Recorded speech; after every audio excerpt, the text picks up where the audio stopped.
মাত্র ৪টি কাজ, অথচ খুলে যাবে জান্নাতের ৮টি দরজা। আপনি কি তৈরি? আপনি কি জানেন একজন নারীর জন্য জান্নাতে যাওয়া কতটা সহজ? যেখানে পুরুষদের অনেক বড় বড় কঠিন পরীক্ষা দিতে হয়, সেখানে একজন নারী চাইলে খুব সহজেই জান্নাতের ৮টি দরজার যে কোনোটি দিয়ে প্রবেশ করতে পারেন। রাসূলুল্লাহ সাল্লাল্লাহু আলাইহি ওয়াসাল্লাম এমন ৪টি কাজের কথা বলেছেন যা পূর্ণ করলেই মিলবে এই মহাপুরস্কার। কিন্তু সেই ৪টি কাজ কি?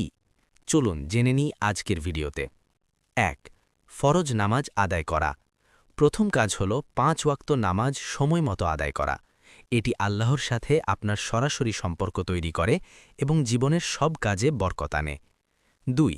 রমজানের রোজা রাখা। দ্বিতীয়টি হল পবিত্র রমজান মাসের ফরজ রোজাগুলো নিষ্ঠার সাথে পালন করা। এই একটি মাসের ইবাদত আপনার জন্য জান্নাতের পথ সুগম করে দেয়। ৩. চারিত্রিক পবিত্রতা রক্ষা করা। তৃতীয় কাজ হল নিজের সতীত্ব ও লজ্জাস্থানের হেফাজত করা। ইসলাম নারীকে যে পর্দার কবচ দিয়েছে তা বজায় রাখা এবং নিজের চারিত্রিক পবিত্রতা ধরে রাখা। ৪. স্বামীর আনুগত্য করা। চতুর্থ এবং অত্যন্ত গুরুত্বপূর্ণ কাজ হল স্বামীর বৈধ আদেশ মান্য করা এবং তার সাথে সদ্ভাব বজায় রাখা। রাসূলুল্লাহ সাল্লাল্লাহু আলাইহি ওয়াসাল্লাম বলেছেন, একজন স্ত্রী যদি এই ৪টি কাজ করে তবে তাকে বলা হবে জান্নাতের ৮টি দরজার যে কোনোটি দিয়ে তুমি প্রবেশ করো। সুবহানাল্লাহ। বোন আমার, দুনিয়ার এই সামান্য মোহে পড়ে নিজের সেই অনন্তকালের রাজপ্রাসাদ হারিয়ে ফেলবেন না। এই ৪টি সাধারণ কাজ আপনার জীবনকে কেবল দুনিয়াতেই শান্তিময় করবে না, বরং পরকালেও আপনাকে দিবে সর্বোচ্চ সম্মান। আজকের এই মূল্যবান তথ্যটি যদি আপনার ভালো লেগে থাকে তবে ভিডিওটি লাইক করুন। আপনি কি এই ৪টি কাজ পালন করার চেষ্টা করছেন? আমাদের কমেন্টে ইনশাআল্লাহ লিখে জানান। আপনার একটি শেয়ার হয়তো অন্য কোনো বোনের জীবন বদলে দিতে পারে, তাই সওয়াবের নিয়তে শেয়ার করুন।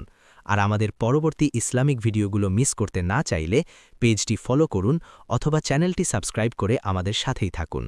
সবাই ভালো থাকুন, সুস্থ থাকুন। আল্লাহ হাফেজ। খাদিজা রাদিয়াল্লাহু আনহা এক সফল নারী, যার ছোঁয়ায় বিকশিত হয়েছিল ইসলাম।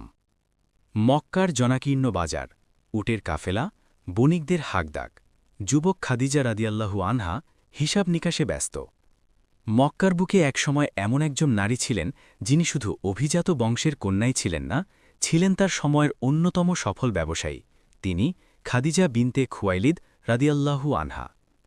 খাদিজা রাদিয়াল্লাহু আনহা একজন কর্মচারীর সাথে কথা বলছেন, তাকে নির্দেশনা দিচ্ছেন। তার চোখে আত্মবিশ্বাস ও প্রজ্ঞা। খাদিজা রাদিয়াল্লাহু আনহা। মুনাফা শুধু অর্থ উপার্জনেই নয়, এতে যেন সততা ও বিশ্বস্ততাও